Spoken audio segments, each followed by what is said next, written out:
Hey everyone, Anthony Fantano here, internet's busiest music nerd, and it's time for a review of the new Meek Mill album. Dreams are worth more than money. Can't put a price on dreams. Meek Mill's? He's my favorite rapper. It's not plural. You can't even pluralize Mill because it's his name. But you gotta call him Mills, cause he makes the Mills. Meek Mill, Philly rapper. This is his sophomore commercial project for the MAYBACH music group. And to be honest, I never really cared for his work that much previously.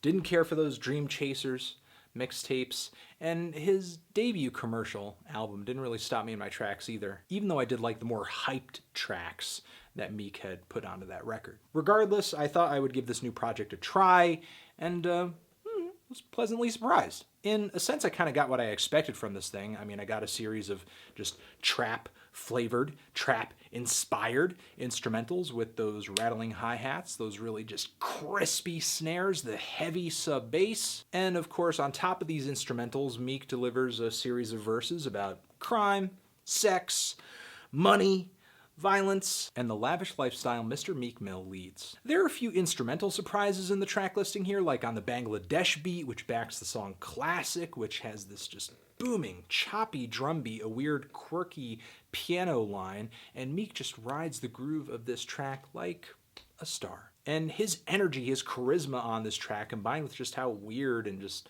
left field the instrumental is, easily makes it one of my favorite cuts on the entire record. But, you know, don't make any mistake. I mean, even though there are a few oddball tracks here that are enjoyable, this is very much like a trendy, sort of chart-focused release. Everything from the pop rap style choruses on this record to a lot of the features that are here, like Future on a cut on this record where he didn't really overstep his boundaries on this track. Meek Mill really sort of remained the focus of this track for me, but the song wasn't structured all that well, and sort of when one artist should be featuring and when the other one should, as well as just the song kind of ending out of nowhere, just kind of left it feeling like a bit of filler in the track listing here. It's kind of a shame that, you know, Future wasn't utilized a little bit better to sort of come through with a smash chorus. We have Chris Brown on here, who, whenever I see him, I groan, but, you know, his singing wasn't too bad on this LP. Nicki Minaj appears on this project twice. If you're not aware, maybe you're not, but Nicki Minaj and Mr.Mill are together, so it's cool to actually see her coming through and supporting him on this project, not only delivering a verse on one track, but singing on another. And even though I'm not crazy about each of these artists individually, I can't really deny that there is some kind of semblance of chemistry. The verses they delivered on the first track definitely complemented one another and sort of weaved in together a bit, which was a nice touch. And Meek and Nicki came together with a bit of a love song concept on the latter half of this record too, which is cool. Drake appears on here. His feature was okay, kind of average for him, didn't really stick out too much, but Rick Ross actually came through with a really catchy flow when he appeared on this project, so that's great. The Weeknd didn't really blow me away either. He kind of had a sort of an average feature for him as well. It was fine, just wasn't really anything unexpected, I guess. And then Puffy, P. Diddy, sort of comes through on the latter half of this record. Doesn't really rap or anything like that, just kind of does this weird monologue interlude thing where he's kind of talking to Meek Mill in a very fatherly way about money. And Swizz Beatz, man, he just cannot stop. God damn it! Maybe at this point some of you aren't really that excited to listen to this record from all those people that I just named, but I think Meek actually does some interesting things with these trendy names and instrumentals and formulas. For sure, on this record, even though you do have some trap style percussion in the drums, we have the opener here, Lord Knows, which samples this just huge cut of Mozart's Lacrimosa, which is incredibly epic.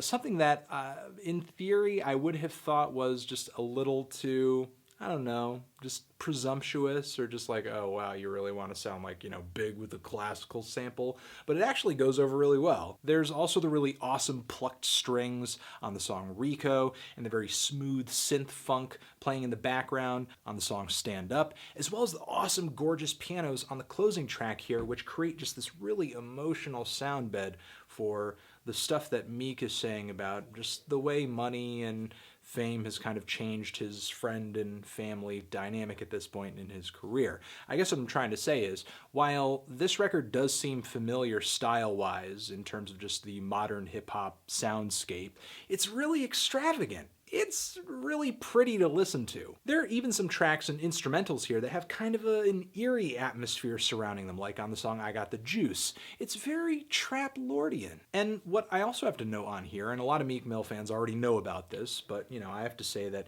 Meek Mill's delivery on this record is super impassioned and over the top and charismatic. He is just so energetic. And some of his best tracks in the past have featured this characteristic, but he brings it so consistently on this new album here that it's kind of hard to deny, especially on tracks like Lord Knows and Ambitions, which is like maybe the most whip-worthy rap song I've heard this year. This song must play in the whip. It bumps in the whip. Shout out to FIFO. If there is a downside to Meek's delivery, it's that his lyrics are very blunt. They're very direct, not a whole lot of subtext or wordplay or anything like that.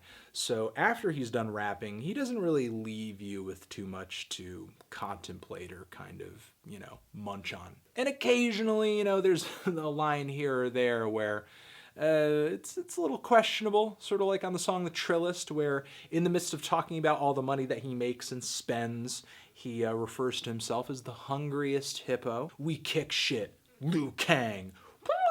I think it's pretty, safe to say that generally on this project, Meek Mill does not come off that deep. But he does come through on this album occasionally with a few introspective moments. Again, on the track The Trillist, where he's not only talking about the money he makes and the money that he spends, but kind of spending it frivolously or maybe just, I guess, wrongfully, where he should be spending time and spending money on his kid or his family. It's a statement on greed and also being blinded by the light being shined at you because you are famous. And the closing track here is also a bit about that as well, like I mentioned earlier, sort of affecting that family dynamic, the money, the fame, etc. So these emotional moments do at least provide some semblance of balance to this very, get money, get money, get money album, which admittedly is really when this album is at its most entertaining anyway. Like on the song Been That, and the song Check. I love the instrumental on Been That. It has this awesome just siren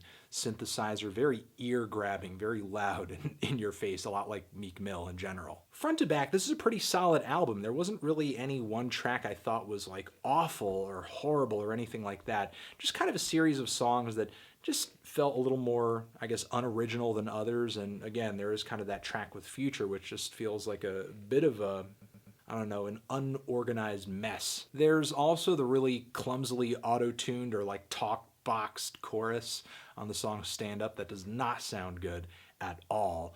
And maybe Puffy's interlude or monologue just lasted, a little too long. There's also the fact that even though Meek isn't really, a rapper whose lyrics just blow me away, I didn't really come away from this album with that much in the way of quotables. I mean, even rappers who tend to be sort of more direct, more blunt, more simplistic, at least come through with something just, really cutthroat or savage or even funny. This album didn't really seem to have much in the way of that. Meek isn't garbage lyrically, but I feel like given his passion, given his flow, given his taste, his fantastic taste in instrumentals on this project, he could be doing a bit more. That's all. I'm feeling a strong 7 to a light 8 on this thing. Tran,